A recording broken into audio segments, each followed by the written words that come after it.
We provide you the platform to turn your dreams into reality. Give wings to your aspirations with KR Mangalam University. Bihar में voter list revision के पहले phase का काम शुरू हो गया है और चुनाव आयोग ने एसआईआर के बाद मतदाता सूची के ड्राफ्ट का प्रकाशन कर दिया है। हालांकि अब इस ड्राफ्ट में भी कई खामियां सामने आ रही है।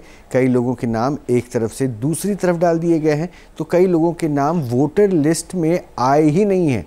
लेकिन हैरान कर देने वाला मामला जमुई ज़िले से सामने आया। क्या है ये पूरा मामला, रिपोर्ट।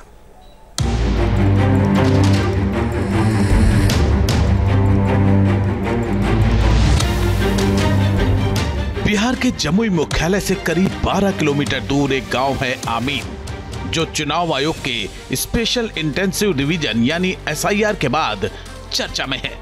दरअसल बीएलओ की लापरवाही से इस गांव के एक मकान में 200 से भी ज्यादा मतदाताओं के नाम दर्ज हो गए हैं। आमीन गांव में वोटर लिस्ट रिवीजन के काम में हुई इस लापरवाही ने पूरे इलाके में हलचल मचा दी है। जानकारी के मुताबिक पूरा मामला अमीन गांव के मतदान केंद्र संख्या 86 पर सामने आया है।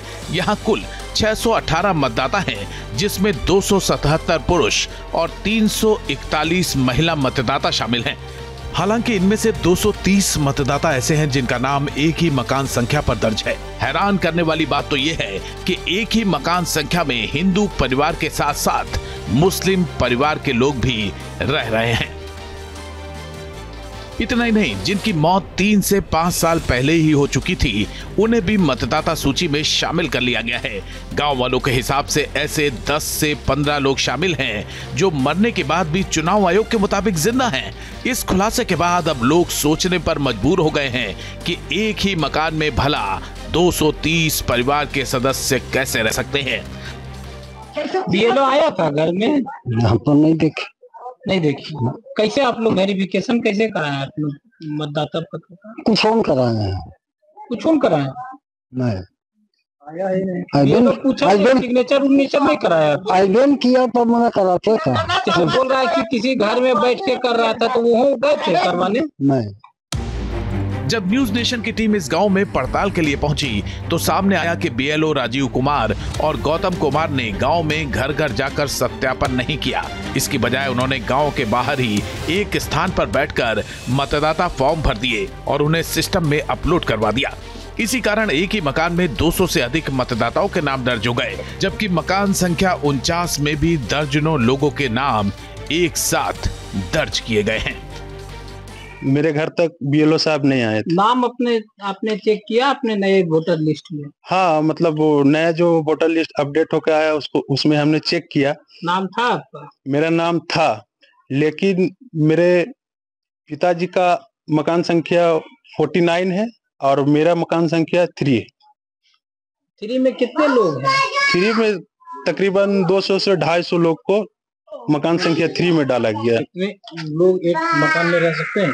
ऐसा हो ही नहीं सकता है। वो तो बीएलओ साहब से भी पूछने का चीज है कि उसे भी पूछ सकते हैं कि एक घर में क्या 250 से 200 आदमी रह सकता है? किसने गलती की? ये बीएलओ साहब की गलती।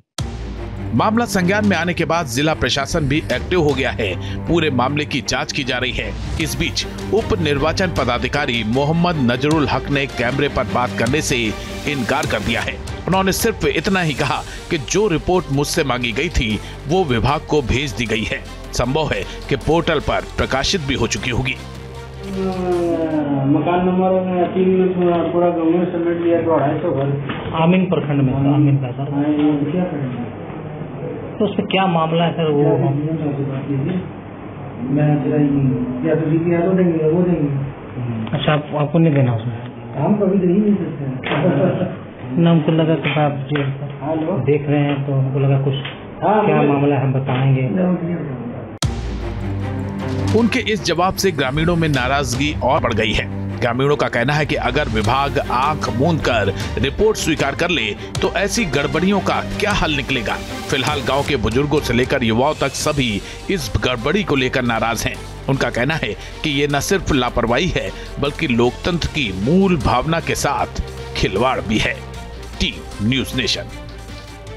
जहां भक्ति है हर शब्द में, कथाओं में छुपे हैं दिव्य रहस्य और ज्योतिष देता है जीवन को दिशा। धर्म से जुड़ी हर बातों को जानने के लिए हमारे चैनल प्रस्तुति को सब्सक्राइब करें। चैनल पर जाने के लिए इस लिंक पर क्लिक करें।